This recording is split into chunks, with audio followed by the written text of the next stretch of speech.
Mon bibou, ce soir je te raconte une histoire, t'es d'accord? Pour faire dodo? Ça s'appelle Le Petit Lapin Bleu. Tu vois, c'est ce livre-là. Allez, on y va. Je m'installe bien. De bon matin, Fleuron se dirige vers le terrain de sport avec un ballon sous le bras. En chemin, il croise Doudou. L'ourson, appuyé contre un arbre.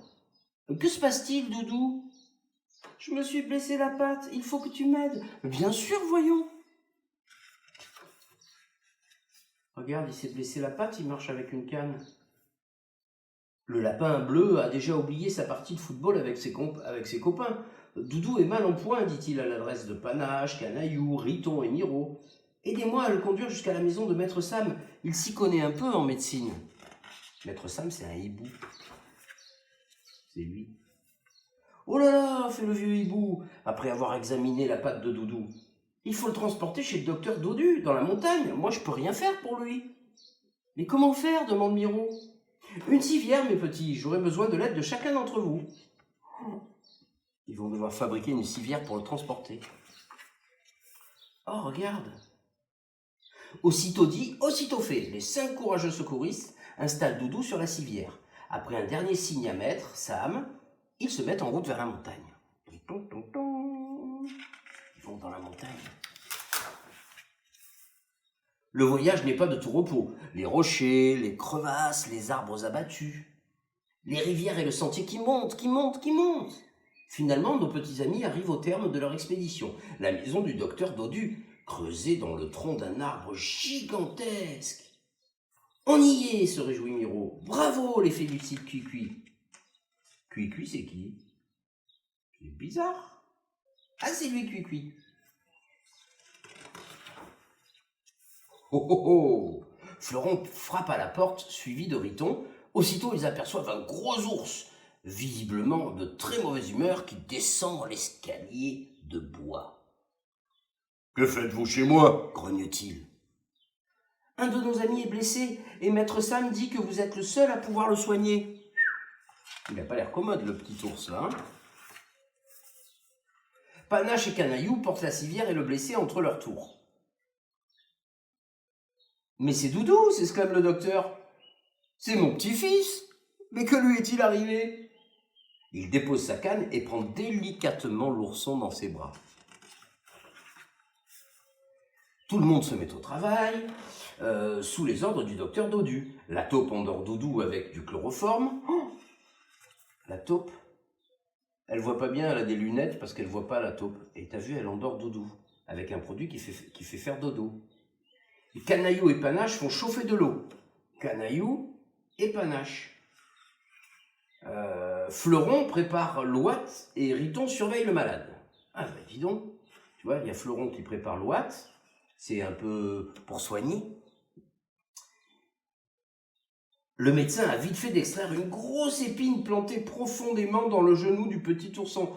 Ah mais voilà, il avait trop mal à la patte parce qu'il y avait une grosse épine qui était plantée dans son genou, mon bibou.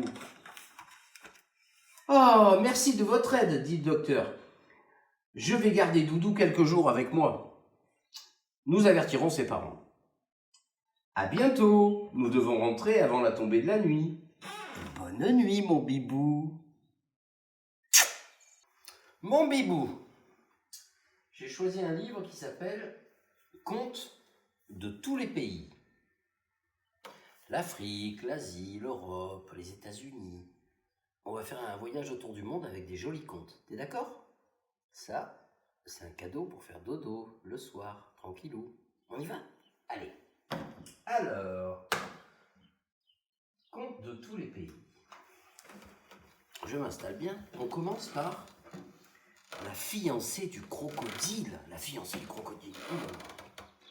Ça se passe en Côte d'Ivoire. T'es prêt? On y va. Il était une fois un homme et une femme qui se désolaient de ne pas avoir d'enfant. Tu vois, ils ne pouvaient pas avoir d'enfant.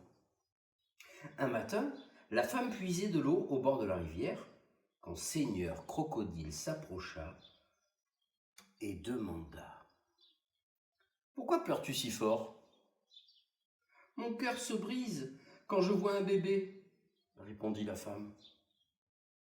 Je veux bien t'aider, dit Seigneur Crocodile, mais jure d'abord que tu exécuteras mes ordres. Je ferai tout ce que vous me direz, promit la femme. Va chez toi, prends 3 œufs et rapporte-les-moi. La femme obéit aussitôt. Peu après, elle revint et tendit les œufs. Seigneur Crocodile les prit et dit d'une voix forte, « Ton enfant naîtra dans 9 lunes. Si c'est un garçon, tu lui apprendras à protéger les crocodiles. Si c'est une fille, elle sera mon épouse quand elle va grandir. » Ça alors.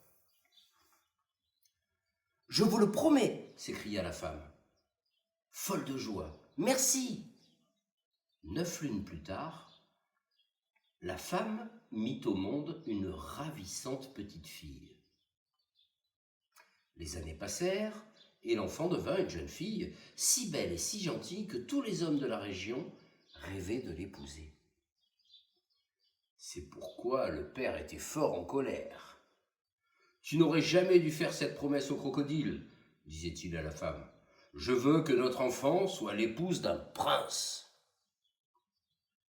et non d'une horrible bête. » Mais comme il avait peur du seigneur Crocodile, il enfermait soigneusement sa fille dans la case avant de partir travailler au champ.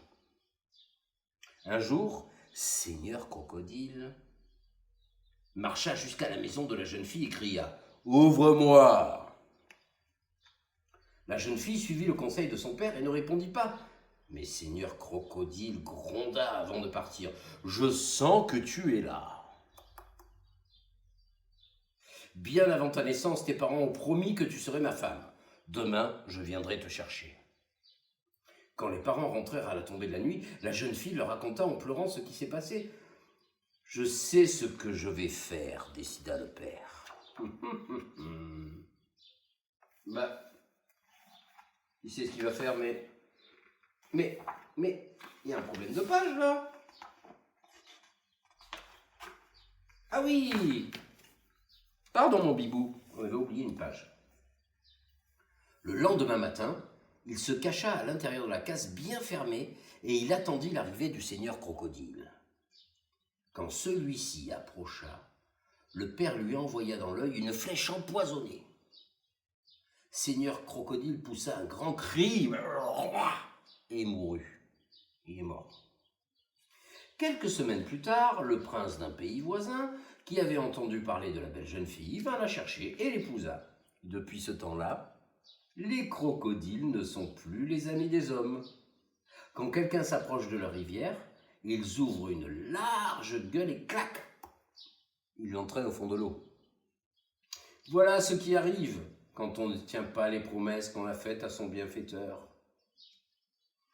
Tu vois, elle avait promis au crocodile que sa fille l'épouserait, et comme elle n'a pas épousé, depuis, les crocodiles, ils sont pas très copains avec les hommes. Bonne nuit, mon bibou. T'en veux une autre? Ok. Ça s'appelle le Koera. C'est un perroquet. Et c'est une histoire qui vient de Madagascar, qui est une île à l'est de l'Afrique de l'Est. Tu es prêt? Bien installé? On continue? Autrefois, Koera le perroquet avait un bec fin et droit. C'était pratique pour piquer les sauterelles dans l'herbe. Chaque jour, Koera se régalait et disait « Ces mangeuses de choses vertes sont vraiment délicieuses. » Il parlait des sauterelles. Un matin, les sauterelles de la tribu des Valala, qui ne savaient plus comment se défendre, se mirent en colère et préparèrent un plan de guerre. À partir de ce jour, Koera ne trouva plus aucune sauterelle. Chaque soir, il rentrait chez lui, le ventre vide. Koera, c'est le perroquet, du coup, il n'y avait plus à manger. Car les mangeuses de choses vertes avaient disparu. Il avait entendu dire « qui d'ordine ». Ça veut dire qui fait dodo, n'a pas besoin de manger. Mais c'était absolument faux, car il avait si faim qu'il ne pouvait pas fermer l'œil de la nuit. Ah bah oui, quand t'as faim, tu peux pas faire dodo. Hein. Papa, il le sait ça. Une semaine plus tard, Koera ne tenait plus sur ses pattes. Il partit à la recherche de nourriture en volant avec difficulté. Épuisé, il se posa sur une branche. Tout à coup, il entendit un drôle de bruit. Bzz, bzz, bzz. Il claqua du bec et hocha la tête. « J'ai faim !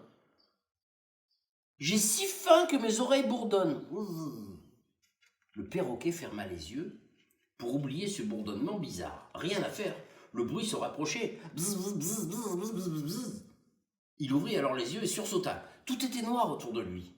Il ouvrit alors les yeux encore, et tout était encore noir autour de lui. « Mais que se passe-t-il » gémit-il. « Il fait sombre comme en pleine nuit. Je n'y vois rien du tout. J'ai si faim que mes yeux ne m'obéissent plus. » Koera ne comprenait pas. Koera, le perroquet. Il avait l'impression que d'épais nuages recouvraient le ciel, des nuages qui passaient et repassaient devant ses yeux, des nuages vivants, des nuages qui le piquaient par-ci, qui le piquaient par-là. « Horreur !» s'écria soudain le perroquet. « Ce sont des nuages de sauterelles !» En effet, des dizaines, des centaines, des milliers, des millions, des milliards de sauterelles voltigeaient autour de lui. Elles tourbillonnaient et le frappaient comme 1000 petits cailloux. Koera cacha sa tête sous son aile, mais les sauterelles continuèrent de l'attaquer. Bzz, bzz, bzz.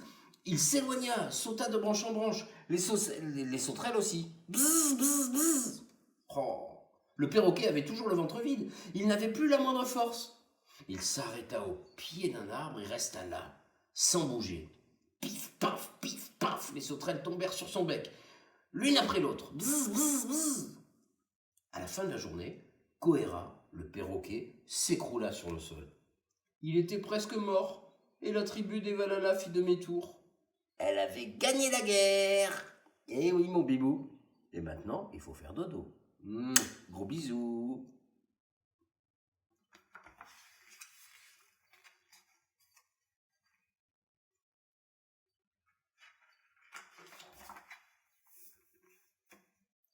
Est-ce que tu veux une autre histoire, mon bibou? Ok. C'est une histoire qui vient du Maroc. Un pays où papa est allé très souvent. J'y suis même allé avec Zoé. Tu veux que je te raconte cette histoire? Ok. Ça s'appelle Le bûcheron et l'arbre. Tu sais ce que c'est un bûcheron? Bah oui.